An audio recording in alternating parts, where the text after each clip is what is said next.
அதிபதியே சிவனின் மறு உருவே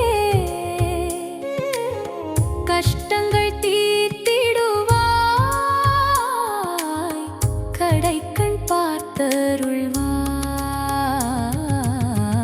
பைரவா பைரவா சொர்ணாகர்ஷண பக்தர்கள் தங்கள் குடும்ப உறுப்பினர்களின் பிறந்த நாள், திருமண நாள் விழா போன்ற சுப தினங்களில் பைரவ அபிஷேக அலங்காரத்திற்கு முன்பதிவு செய்து கொள்ளலாம். அன்றைய தினம் உங்கள் குடும்ப உறுப்பினர்களின் பெயர் மற்றும் நட்சத்திரங்களுக்கு சங்கல்பம் நடைபெற்று மகா பிரசாதம் வழங்கப்படும். வெளியூர் அன்பர்களுக்கு கொரியர் மூலம் அனுப்பி வைக்கப்படும்.